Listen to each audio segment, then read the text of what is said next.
Whether on the field, on the court, or on the balance beam, there's more to winning than the final score. Hi, I'm Patrick Manning of Black Desert Resort. We recognize the effort it takes to succeed. That's why we are proud to partner with the Utah Checkdown, the podcast that tells you the story before the game, then gives you a recap of what happened when it's all over. The grit, the glory, and the disappointments. Join us for stories of Utah's finest athletes and coaches. Thanks for listening.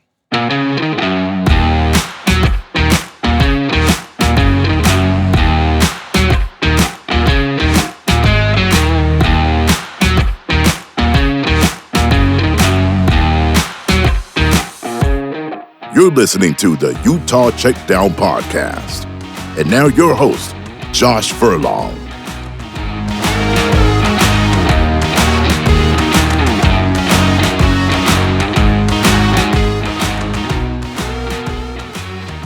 Welcome back to another edition of the Utah Checkdown Podcast. I am Josh Furlong. Happy to be with you again this week.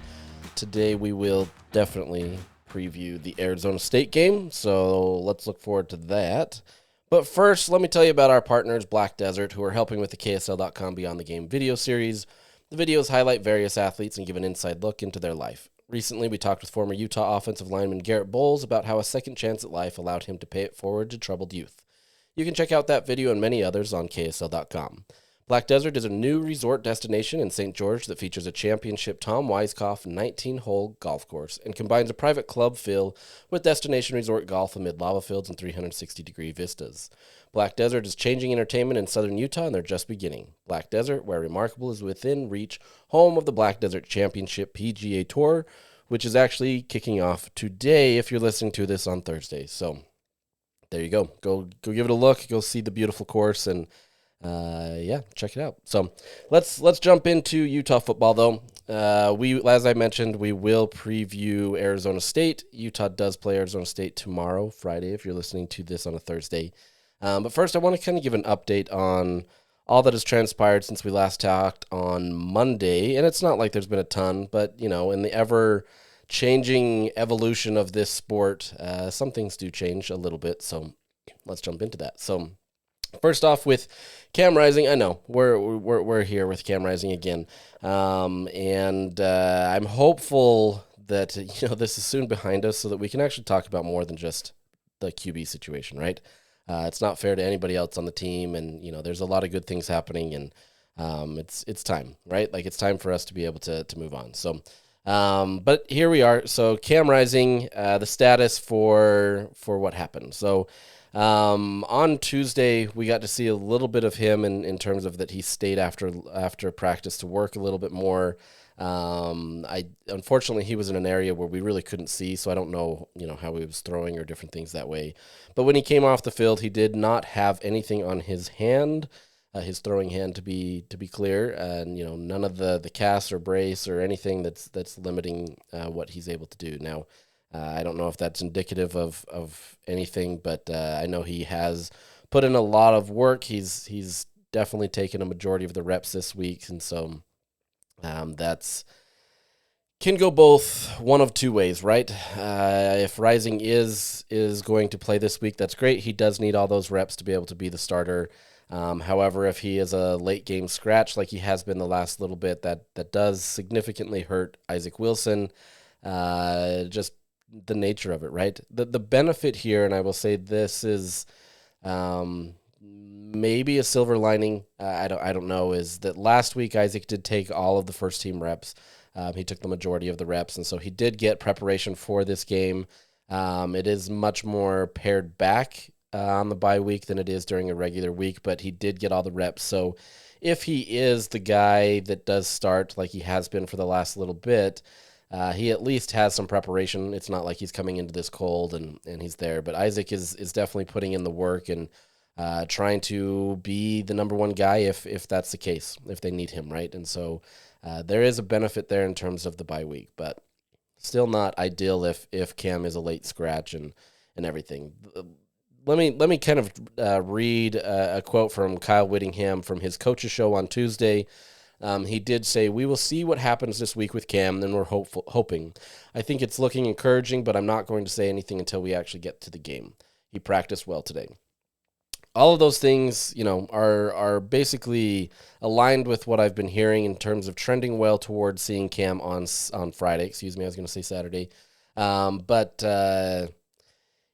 this is tough, right? Like nobody wants to go into this kind of getting their heart broken again, and you want to go into this game optimistic, but you have to be realistic as well. So I've heard, as I said, that things are trending towards Cam playing, but I did hear that before the Oklahoma State game as well, and things kind of changed. So my best bet for you is go into this game assuming that Isaac Wilson is going to start.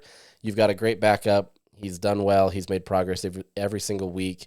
Absolutely has the capability and the power to be able to win on the road against Arizona State. He's actually only won his games on the road. So, I mean, maybe there's some secret unlocked power there. But if he's not the starter, then it is Cam, and that's a good thing for Utah, assuming that Cam is fully healthy, or at least healthy enough that he feels like he can do what he needs to with the ball and move things around. So, obviously, if Cam is available, that changes kind of how this game looks. I think that really gives Utah a much better opportunity, just simply because his experience and what they're able to do, and that's pretty well documented. So I think if Cam is available, that's good things for Utah. You still got a lot of reps for Isaac Wilson, and he's going to continue to develop, but you've got to get Cam on the field and see where things are going. So that's kind of where it is in that situation. Like I said, don't build yourself up to be disappointed. But as I said, things are trending well based on what I've heard. But like I said, they were similar in that Oklahoma State game. And, I'm not going to get into all the nuances of that. But, there's different things that can happen throughout the week. And maybe it swells up. I don't know. I'm speculating at this point, but different things can happen that make it a challenge. So, we'll go with that. Outside of that, this is a team that is hopeful after this bye week that things correct themselves, right? Obviously, if Cam comes back, that changes a lot of things. I think that gives the team a renewed sense of confidence, just knowing that you have your guy back there, that you can do pretty much everything that you've wanted to do. And so I think there is that confidence. However, Kyle Whittingham, Sharif Shah, those are the coaches that we got to talk to this week. They very much so talked about the sting of a loss going into a bye week and how they hate that. Obviously, I mean, nobody wants that loss, and you want to get it kind of cleared from your memory quicker. But on a loss, it stings more in the sense that it's there. A lot of these guys, they're not dwelling on it, right? It's a loss. At the end of the day, very few teams go undefeated in a season, so it's not like this ruined all plans for Utah. Dented it, sure, but this didn't ruin everything. And so, when they talk about the sting of loss going into a bye week, it can do one of two things, right?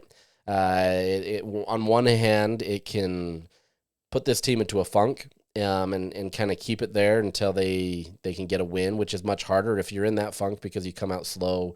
You're not really engaged as well as you need to, and it becomes a challenge. So you've got one hand on that, that side. On the other hand, it becomes kind of a galvanizing moment, right? It becomes an opportunity for you to come in and say, look, we're not this team. This is not who we are. We don't lose to Arizona, and so we've got to show that we can play every single game the right way, have the right mindset, approach it with the right mindset, approach it as if, every game is the game that we have to win or else the season is over. And this becomes, like I said, a galvanizing moment. It serves as kind of a way to refocus and rejuvenate and re-energize. Utah's first Pac-12 championship, when they won, that season didn't obviously start out well. Utah wasn't looking like a championship caliber team, and then obviously went on to do well. And Cam obviously took over and everything changed. And, that's in the history books. But, these seasons have that way. That's generally why you want to try to get some of this stuff out in non-conference season.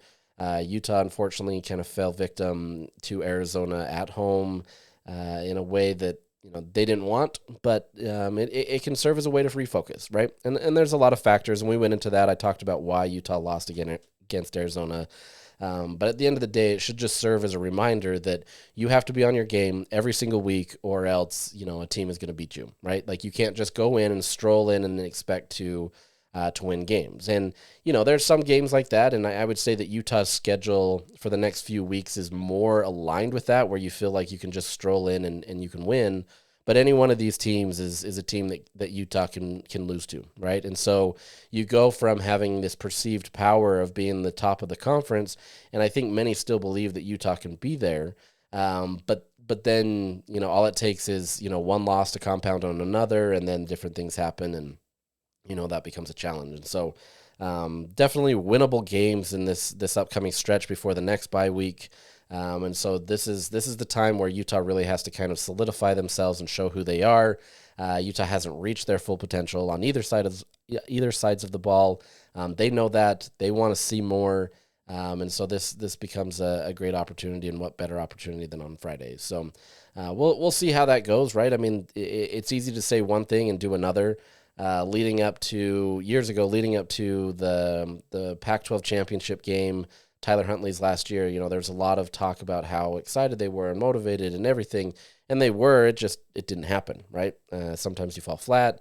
Those bowl games, you come out flat and you say the right things, but your body is doing another, and you're feeling a different thing. So this is definitely not a time of despair for Utah. I know that these last 2 weeks-ish have been rough for Utah fans, and I've seen it a lot on social media, and fans are kind of going through the emotions. I think had Utah lost, in a way where Arizona felt like they beat them, maybe that's a little different story, but you compound that on the Cam Rising injury and everything, and it just kind of snowballed into one massive amount of suck, we'll call it. It wasn't great, and nobody really was happy with the situation, and so things are on the upward trend, but these are the games especially where you're going against a team that in theory you should be able to win. You're going against a team that you absolutely blew out last year. This is one of those games that I don't want to call them a trap game. I mean, I know it kind of is, but this becomes a challenge where you kind of have to refocus and be ready. So we'll see what happens. I think the team, the things that they're saying is good, but like I said, you have to show up on the field. So let's pause here briefly to we're going to talk hockey. Yeah, I know it sounds kind of weird on a Utah football podcast, but we talk about hockey. The Utah Hockey Club started their inaugural season in Salt Lake on Tuesday, and they got a 5-2 win over the Chicago Blackhawks. If you didn't get a chance to be a part of the action, you can still grab a piece of history with a limited edition 2-piece puck set from Nico Sports. They only have 2024, you get it? Yeah. Sets available, so you can get yours before they're gone. Just as kind of an incentive, you can use promo code Furlong, so FURLONG at nicosports.com. That's NIKCO sports.com. You can get the puck set, and you can save $10 if you use my promo code. So give that a look and maybe get a little bit of piece of history. It was a lot of fun to be able to see that on Tuesday and just kind of see what this could mean for the state of Utah. If they can have a kind of that moment where you can kind of get the fans behind you, this becomes a great opportunity to have another professional team in the market, and so I think this will be a lot of fun. So I know I've seen a lot of people that are still kind of new to hockey that are checking it out and asking questions, and there's a lot of fans that have been hockey fans forever, and so this is an exciting time to be able to have a team here, if not for the chance to see the team that you've been rooting for your entire life, to be able to come into the Delta Center and get to see them. So like I said, grab that piece of action and that limited edition piece of, we're going to go there. Let's go back to football. So let's preview Arizona State. We got a little off the rails there at the end of that, but we'll go into the Arizona State portion of this. So Arizona State, let's talk about last year a little bit. Utah won 55-3 in Salt Lake City. This was the game after that dreaded loss to Oregon where Utah no-showed, right? You had College game day there, and Utah just absolutely no-showed. The situation was not great for Utah, and Oregon was clearly the better team. But Utah has been better than that, and everybody knows that. So I think they took out all their frustrations against Arizona State. That you did that with an incredibly tough ground game. I think Utah had something like 350 yards in the ground game, 513 yards total. They also held Arizona State to 40 passing yards and 63 total yards of offense in the game. So that was pretty remarkable. Maybe Arizona State serves as kind of that the rebound from Utah's loss to Arizona. So maybe, every time that Arizona State has to follow Utah after a loss, it's not a good thing. Who knows? Friday night games in the desert are always wild. So I don't know. I don't know. These games are always a little bit tricky. But that's the nature of them. So this game is played tomorrow, Friday night at 8:30 p.m. in Tempe. This game will be on ESPN. The betting line, depending on where you look, some places have it starting at 3. I saw it starting at 5 for Utah. They were giving 5. So the betting line, once again, as it has done with Utah this year, it's been all over the place. Not nearly as drastic movement. Did get up to 6.5 at one point for Utah, but it's steadily around 4. So this is just showing that Utah is favored in this game. Not knowing who is going to play obviously leads into that a little bit. I think if Cam Rising was a known commodity in terms of playing and different things, that betting line is far different. But that's the nature of what it is. So, I mean, if you're really confident in Utah, not that I'm giving you betting advice. That's not what I'm here to doing, but smash that line if you can, if you have confidence in Utah. So, yeah, this is a game where two teams are coming in at 4-1 on the season. Utah obviously gets the extra bye week, and so they get the extra week of prep. Arizona State had a game last week against Kansas where they won 35-31. But this is an improved ASU team, right? Like, this isn't the same team as last year. That's not to say that Arizona State has suddenly turned the corner and everything is, roses and they're going to be this dominant team.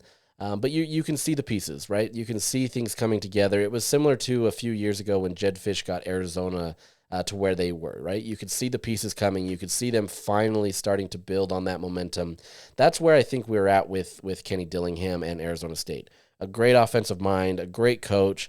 The teams love him, right? Like the players, they love him. And so you're getting a lot of momentum and energy coming out of Tempe right now with this team. And so I think in some ways Arizona State becomes a sleeping giant, right? Not quite this year, but I think you're seeing a team that is starting to believe in itself. They're starting to have the pieces to be able to compete. They weren't in the depths that they were last year. Didn't have the guys to be able to do what they needed to, and they've worked hard to get there. This year they got 29 players out of the transfer portal. Kenny Dillingham really tried to plug in players in all the positions that they needed, right? And more importantly, that was done in the trenches, right? Arizona State lost a lot of games last year simply in trench play. They were out physicaled. They didn't have the guys to be able to compete. Quarterback play, was not great. And they've improved that, and we'll get into kind of that a little bit. But this is a team that, like I said, 4-1 on the season. They are a good team. I don't know if they're great yet, but this is a team that absolutely can beat Utah. They're on their home field, especially if they gain momentum. Utah's played there before where things kind of spiral, right? And that place becomes pretty electric if they get some momentum and Utah's losing. So it should be fun, right? But how did Arizona State get here? So let's look at this a little bit. So yes, as I said, they are 4-1 on the season. They have wins over Wyoming, Mississippi State, Texas State, and Kansas. Their only loss is to Texas Tech. But this is a team that's done well. So outside of that, Texas State or Texas Tech, the other teams haven't been great. Wyoming, Mississippi State, and Kansas collectively have only won 3 games. Each team has won 1 game. They haven't been great. It just is not the same as what you've seen in the past with like a Wyoming that, you go into Laramie and they're just absolutely difficult to beat. They didn't go to Laramie this year. Wyoming came to Tempe, but it was a 48-7 win. This is a blowout. Arizona State then beat Mississippi State 30-23. Closer game. Texas State was another close one, and Texas State is a good team. They're obviously not a Power 5 or Power 4 team, But they're a good team that has done a lot of good over the last few years, especially in the transfer portal. And Arizona State got a win on the road, 31-28, so tough environment, but still close, right? That loss at Texas Tech was 30-22. It was close-ish, but Texas Tech was better at the end. Texas Tech is actually 5-1 on the season, so been a little crazy. Their only loss this year is actually a blowout to Washington State. So kind of interesting to see how that is. Kansas, they beat 35-31. It was a close game. This is a team, they're winning the games, right? And so you have to credit them for that. I think their win total at the beginning of the season was projected at 4.5. And sure, they're right there at that mark. But I think they're going to, they could potentially get a bowl. All it takes is 2 more wins. And I think in the Big 12 right now, there's a potential for them to get that. And so this is a team that I think is showing a lot of promise. However, those wins aren't necessarily against world beaters, right? These are teams that aren't great. The combined record between all of these games is 11-16. So it's not been this murderer's row of competition for Arizona State. But I think the main point there is it's giving them confidence. They feel like they know what they're doing, and they're all kind of on the same page, right? And momentum is a tricky thing. I know a lot of people want to talk about momentum as not being a real thing, but I think anybody that's been a part of any game where you're sitting in the stadium even, right? Like you can feel the momentum shift, right? You can feel it shift one way or the other. There's just kind of this aura around the arena or stadium, and you can kind of feel how that goes. And, on a week-to-week basis, that's maybe a little harder to see. But I think when you start winning, you're more motivated to do things, especially as a team that really didn't do well last year. Once you start winning, that feels good, and you want to keep doing that. And so this can be a dangerous team. And but at the same time, this isn't an Arizona State team that I would say you don't have to 100% fear. But as we saw against Arizona, this can easily change and things can be done to make this really difficult for Utah. I will say that this Arizona State team could potentially be better than Arizona, at least more collectively. I think Arizona has the pieces, especially with their two, with Noah Fafita and Tetaroa McMillan, that puts them in a lot of games, and their defense is obviously showing up. But there's a chance that this Arizona State team could show out better at the end. So we'll see. So going into this game, Arizona State will be without 2 of its top defensive players for the first half. They both received targeting penalties in their last game against Kansas in the second half, and so they've already served that first half suspension, and they have to finish the second half of that in the first half. A lot of halves there. In the Utah game. So they're going to miss linebacker Keyshawn Elliott. He's the guy that is really kind of the leader of that defense in terms of communication. He's the guy that has the helmet communication and so he's getting all those plays and doing everything there. So you're losing a big piece there that'll be important, especially in the first half. And then you're losing a defensive lineman in Clayton Smith, another solid player. He's one of their higher graded players on the defensive side of the ball. So two key players that are instrumental in what Arizona State wants to do, and that becomes a challenge for them. They get them back in the second half, but this is the chance where if Utah can kind of cement who they are, that changes things. We've seen this in the past where players have to sit out that first half, and then they come back in the second half, and it really rejuvenates a team, depending on who it is, and helps. Now, I don't know that you'd put the entire defensive mindset on these two players, but at the same time, I think they are key pieces of it, and so you want to be able to attack them when they're vulnerable and get those points where you can. So we'll see how that shapes up, and if anything changes. Like I said, you don't usually see a massive swing from players on any given moment that way, but you take away key players and it has that potential, but they will be without them to start. Utah on that side, Utah has been fine outside of a couple injuries. There's been some nicks and things happening on. Obviously, Connor O'Toole and Karene Reed are still questionable. I would say that it's trending better for probably Connor O'Toole, but I don't know that either will give it a go this week.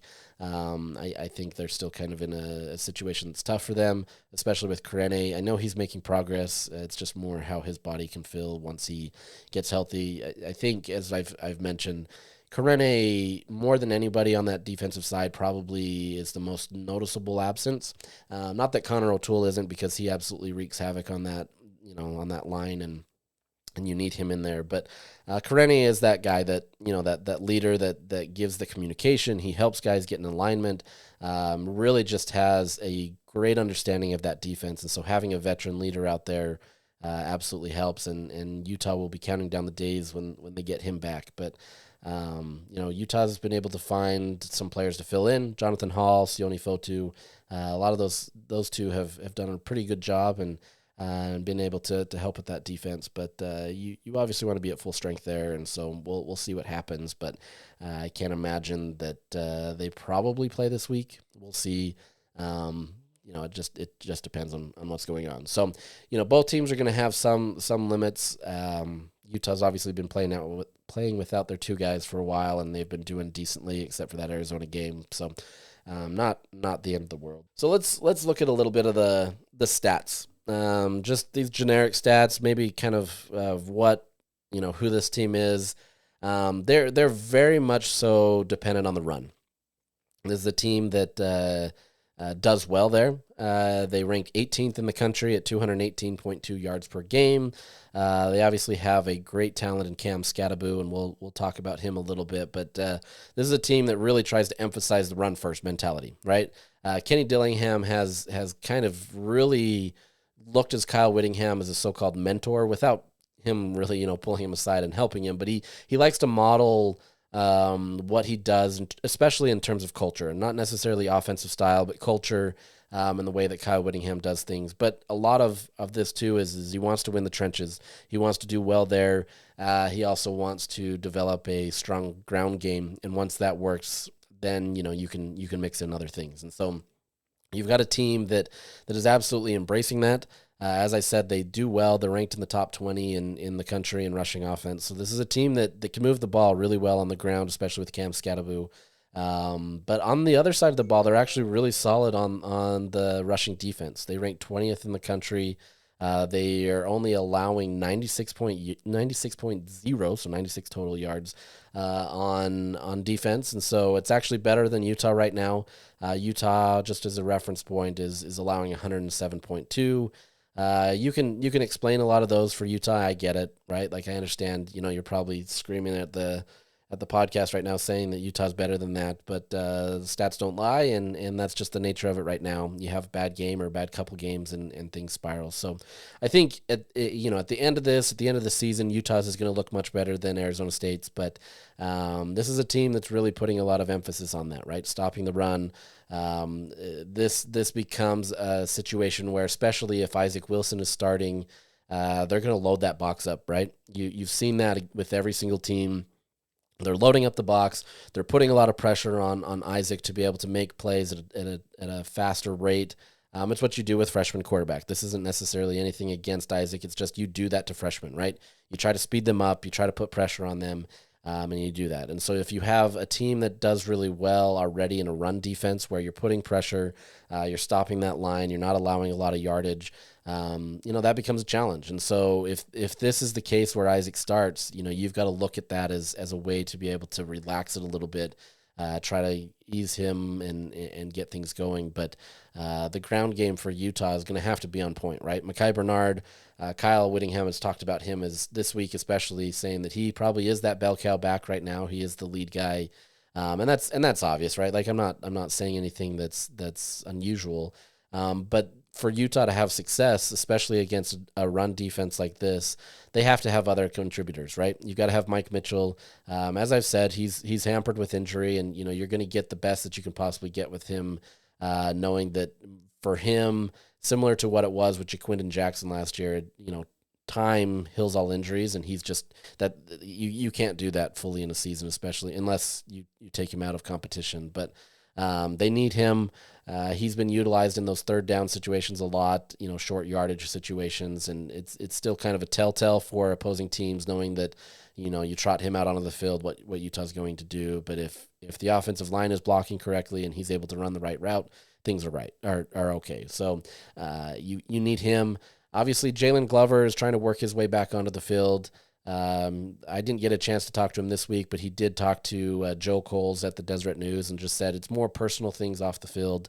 It's not about his game that has kept him off. But curious to see his return. Kyle Whittingham has talked about how he's probably going to factor into the offense maybe a little bit more as he's developing and coming out of this situation, this personal situation that he's facing. And so, for Utah's sake, you hope that he's able to get on the field, because Jalen is another veteran guy that can really change the tone of this game. If you can get Mekhi and Jalen and Mike Mitchell, and you also get Charlie Vincent in there, Dijon Stanley, you go back to that diverse running back room that allows Utah to do a lot.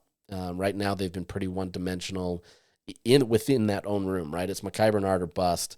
And so if you can get some more diversity out of that room and get a little bit more, I think that really bodes well for Utah, regardless of who starts under center. So, that's going to be a situation that I'm curious to see how it develops on Friday and kind of what happens. So outside of that, Arizona State has been pretty decent on third and fourth downs. They're, above average, I would say. 44th on third down, so they're averaging 44% of the time a conversion. Fourth down, it's at 60%. So, I mean, they're doing well there. It's just a matter of trying to limit Cam Scatterboom. He obviously becomes a key focal point of that and why they've been able to have success. Outside of that, their red zone conversion, they rank 111th. They haven't been great in the red zone. They're converting at a 75% clip. So it's not been great. As much as I say that, they are scoring just a slight bit more touchdowns than Utah in the red zone. They're at 54.2% and Utah's at 50%. Now that's if I've done the math correctly, it's like one touchdown versus Utah. If Utah scores, we're not going to get in the red zone with that. We did that last time, but this is a team that they're not scoring the best when they get there, and then field goals they're only hitting 20.8%, and so they've been in the red zone 24 times. Utah's been in there 22 times, so you can kind of see the comparison there in terms of that. But this is a chance for Utah, right? The Utah's defense feasts on those kinds of moments, and if they get into the red zone, Utah still has a good chance that they won't convert any points there, and so there's opportunities there. We'll say. I think this is kind of indicative of who this team is. They're continually growing and they're continually getting better. Their red zone offense isn't quite where it needs to be, but I think Kenny Dillingham will continue to get it there and continue to improve it. So opportunities for Utah, like I said, this is a team that a lot can be done against, but you have to still be on your game. And just another stat, they've only allowed 7 sacks this year. To that point, Utah's allowed 9. So there's opportunities there. I'm curious to see how this breaks, who wins the trench play. If Utah's able to put pressure on Sam Leavitt, their quarterback, that bodes well for them and could absolutely help. But this is a team that does well to protect their guy. He's also pretty mobile, and so he scrambles a bit, and probably not as well as Noah Fafita in terms of scrambling abilities, but he's definitely got that ability to be able to get out of the pocket, evade tackles, and kind of frustrate a defense, as you saw 2 weeks ago with Utah when they tried to do that against Noah Fafita. They had contain, everything was great, and then all of a sudden he scrambles out of it, and things didn't work well. So that clearly becomes a key. You want to be able to make sure that you keep that contained and that you keep him down. So possibilities there. So let's look at some of their key players. And this is a team where they, like I've said, they've improved everywhere, so I don't want to paint the picture that this is a team that only has like 1 or 2 guys. At the end of the day, though, they do only have like 1 or 2, 3 guys that are going to be your main players, right? The the main people to focus on. If you can take them away, generally speaking, you're going to do well. Let's start with Sam Levitt. Sam Levitt's their quarterback, transferred over from Michigan State. He's a sophomore. He was actually had a lot of interest in Utah in the transfer portal. There was a lot of conversations back and forth with them. I can't remember if he actually visited to take a trip. I think he did. Now I'm trying to remember. I don't know. But either way, Utah was very interested in him. Kyle loved his pocket presence, his ability to escape the pocket, and so there's a lot of praise there for this guy. So far, he's thrown for 1,012 yards, 7 touchdowns, 3 interceptions, only completing passes at a 59% completion rate, which isn't what you want. He's only completing passes for an average of 7.6 yards. So a lot of short yardage situations. It's not anything where he's necessarily going to beat you with his arm. That's not to say that he can't. It just hasn't been kind of the staple of this offense. They've been a lot more short work behind the line of scrimmage, bubble screens, other types of screens to be able to help alleviate some of that, as well as a lot of work in kind of the intermediate part of the field. He has added to the team with 257 rushing yards and 4 touchdowns, so he is a threat there. You get him in the red zone, especially close, and you absolutely have to pay attention to him because he will escape and get a touchdown. So a talented kid. Obviously, I don't think we've seen his true full potential, and I think there's a lot more to go for him. He is their second highest graded player on offense with the 77.3. So good, but not great. But he's doing well, and I think this is a quarterback that you absolutely have to respect. As I mentioned with his throws, he's actually graded out the highest in the intermediate throws, so kind of like 9 to 15 yards in the center of the field. That's kind of where he's made his hay, we'll say. Is that the phrase? I don't know. That's just where he's had the most success. But it hasn't, that doesn't mean that they've thrown the ball there. If anything, I think they've only thrown it there like 5-6 times. And so like he's graded out well there. And so you can get beat, but they just don't throw it there. The bulk of their passes are 9 yards or shorter, right? So in the flats right there, really working kind of the short yardage situations. He's thrown 50 passes in a short pass. 36 have been in the center. So he likes the center of the field. A quarter of all of his passes are in that area. So that's where he's going to work. And you've got some behind the line of scrimmage. He's had 29 passes behind the line of scrimmage. So this is a guy that, if you can do it right, he's not going to necessarily beat you through the air. He has the potential. He has made those plays. But on that same front, Arizona State just doesn't have the wide receiver depth that maybe some of these other teams have had coming into this game, right?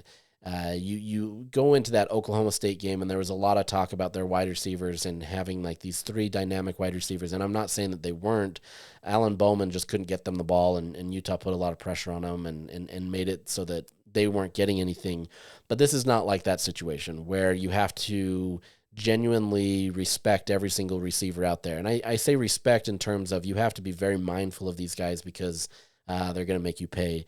That's not to say that Arizona State doesn't have quality wide receivers. They're just not to that level of where Utah has played before. So their main wide receiver, their leading receiver is Jordan Tyson. He's a sophomore. He's put up 285 yards and 3 touchdowns. Just as a reference point, that's half the receiving yards of Tedero McMillan. McMillan leads the conference in receiving yards, and so he's obviously the guy. But Tyson is, he's really good in what he's able to do, and can beat Utah by all means. Like, this is not a situation where Utah can just sit back and say, okay, we're gonna play the run game and everything's gonna be good behind us. That can be the case, but this is not a team that's necessarily trotting out a ton of receivers. You got a lot of options, and Utah has to be worried about it. Like I said, they can beat you, but at the same point, Sam Levitt isn't completing passes at a high clip, and so it's not this crazy offense that Utah has to worry about on that front. So the main focal point obviously becomes Cam Scatterboom. He has been pretty dynamic. He's rushed for 615 yards this season, 6 touchdowns. Let me point out though, the crazy thing about this is Boise State's running back Ashton Genty. He has more yards than most of these players in just yards after contact. Like he has something like 684 yards after contact. He's rushed over for 1,000 yards. I mean, like that guy's incredible. So like we can talk about Cam Scatterboom, and I think he's a phenomenal player, and I'm not trying to disrespect him at all. But like it's incredible to see this outworld, player that's doing all these things where he's just doing everything. Just a weird side note, but as I said, Scatterboom has 615 yards rushing, 6 touchdowns. He's averaging about 5.5 yards per carry. It's good, it's respectable. It's a number that you want to be above, and you absolutely have to pay attention to him. He's second in the Big 12 in rushing, just behind Texas Tech's Taj Brooks. There was a lot of T's in that moment right there. Texas Tech's Taj. Yeah, there we go. We're getting a lesson in speech today, which I'm not very good at. So thanks for listening. But yeah, he's second in the Big 12. He's doing well. Obviously, the main focal point of their offense, they're going to put a lot of emphasis on him.